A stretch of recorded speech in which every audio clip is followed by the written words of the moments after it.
sedangkan yang saya lihat dan sedangkan kita ketahui bahwasanya IKN itu berada di Kalimantan Timur. Kotanya? Program siapa IKN? Dan saya juga belum mengetahuinya kota mana. Anda udah tahu kota yang mana? Ya, makanya saya nanya biar tahu. Iya. Sama-sama. Jangan berantem. Tidak apa-apa, di sini boleh berantem, tidak apa-apa. Ya, boleh ada argumen di sini. IKN ini merupakan simbol negara, karena kan dia ibu kota dari sebuah negara. Program siapa itu IKN?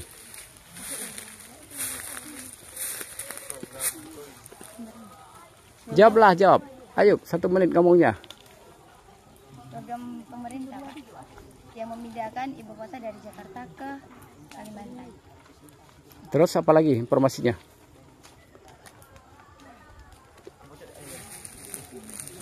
Ayo.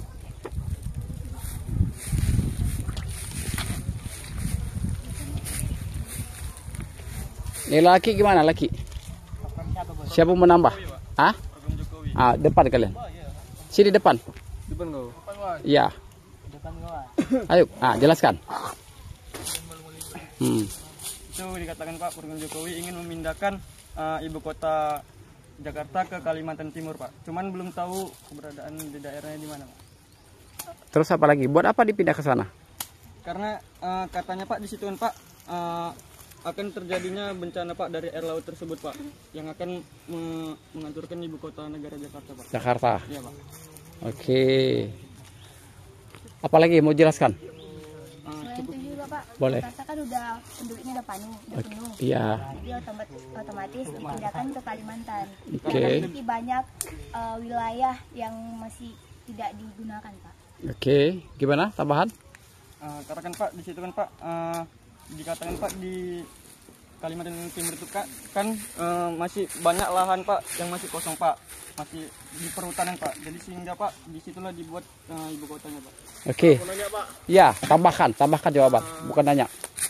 kan tadi di Kalimantan Timur kan mau dipindahkan ibu kota Oke. Jakarta, Oke. ibu kota Indonesia ke Kalimantan Nusantara. ibu kota Indonesia pindah ke Jakarta, pindah ke Kalimantan. Kalimantan kan masih luas dengan hutan ya Pak. Benar. Jadi itu tidak merusak lingkungan apa gimana Pak? Menurut Anda gimana? Ayo jelaskan. Menurut saya merusak lingkungan sih Pak. Kenapa? Karena pohon-pohon ditebangi kan menjadi akibat banjir, longsor, dan Satwa-satwa yang tinggal di hutan jadi mati semua Pak. Punah jadinya. makhluk-makhluk hidup yang lainnya akan bisa punah atau mati gitu. Oke. Jadi lebih baiknya ke ibu kota pindah ke Medan. kota yang lebih baik lah, dijauhkan dari hutannya. Apa saran Anda? Saran saya di Aceh sih Pak. Hah? Aceh. Karena kan Aceh pernah diajukan sebagai ibu kota Indonesia dulunya. Iya. Pernah dulu. Kapan? Lupa Pak tahunnya Pak. Pada masa sebelum merdeka atau setelah merdeka? Oke, kamu ngomong apa? Kalau enggak senyum-senyum. Kalau enggak senyum-senyum aja, kalau enggak bicara. Ayo. Gimana pendapat Anda? Pendapat tentang itu Pak, Ya, tentang kita diskusi ini. Ayo bicara. perpindahan provinsi ke Kalimantan Pak. Kenapa? Kalau enggak sini aja senyum-senyum, saya kamera. Oke lah. Gimana mahasiswa? Iya, mau tambah lagi enggak? Siapa mau tambah lagi enggak? Pak, Oke. kan perpindahan ibu kota itu kan Pak udah direncanakan terlebih dahulu. Oke. Ya kan nggak mungkin lah pemerintah itu merusak lingkungan. Pasti Iya. dilihat dulu, udah disurvei tempatnya. Oke. Makanya dijadikan lahan itu sebagai ibu kota. Nggak mungkin lah hutan yang banyak satuannya ditebang dan itu satuannya pun dibunuh, nggak mungkin. Oke. Otomatis itu udah melalui survei terlebih dahulu. Makanya dijadikan itu sebagai ibu kota. Oke, ada lagi enggak? Siapa yang mau nambah lagi? Oke, boleh.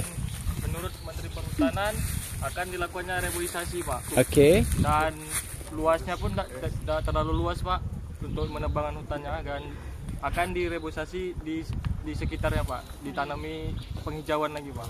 Pendapat Anda? pendapat Anda ya saya setuju Pak. Karena Oke. karena itu mungkin kinerja pemerintah akan lebih di sana akan lebih maju lagi Pak. Oke, sip. Siapa lagi? Oke. Nantinya kan kalau IKN udah selesai berarti pusat pemerintahannya itu di IKN, tapi pusat ekonominya tetap masih ada di ibu kota Jakarta yang dulunya. Oke. Tapi kan secara perlahan Pak, dengan perpindahannya ke Kalimantan, otomatis pembangunan di Kalimantan itu akan lebih maju Pak. Oke. Siapa lagi mau nambah? Ayo. Pak, Yang kan belum kalau dapat poin. Kalimantan itu sebagai paru-paru dunia, berarti kalau udah kelestariannya udah misalnya itu kan hutan semua. Jadi kalau dunia itu melihat bahwa Kalimantan itu sebagai paru-paru dunia. Tapi kalau udah dilakukan penebangan, udah mulai pembangunan, berarti kan sudah kekurangan. Apa dampak kalau hutan ini hilang? Ayo, siapa mau? Dampaknya Pak, oksigennya kurangnya oksigen Pak, kan banyaknya polusi Pak. Polusi kan udara itu tidak baik Pak untuk masyarakatnya Pak. Oke, siapa lagi mau jawab? Ayo yang lain, ayo. Apa dampak kalau hutan kita nggak ada? Satu Pak, tanahnya pun bisa menjadi longsor Pak. Oke, Anda. Ayo. Apa dampak kalau hutan itu nggak ada? Kalau hujan tuh pasti terjadinya longsor, banjir karena Oke. tidak ada yang menyerap air hujan. Oke, siapa lagi? Siapa lagi menambah? Tambahkan lagi Pak. Oke. Jadi bicara tentang penebang hutan. Mau bagaimanapun setiap negara ingin berkembang pasti akan membangun kota-kota besar Pak. Karena itu sumber dari pendapatan mereka Pak. Oke. Karena itu perubahan sosial bisa dibilang Pak. Oke, yang terakhir dirimu. Apa akibat kalau nggak ada hutan? Sim lagi. Oke. Kalau nggak ada hutan, air-air yang bergenangan itu nggak bisa diserap oleh pohon, Oke. karena yang nyerap air itu kan akar-akar dari pohon besar-besar. Oke, ada lagi? Dan kalau terjadi tanah longsor, kalau ada pohon bisa dihadang oleh pohon. Kalau nggak ada pohon, longsor. Oke, cukup bagus. Ya.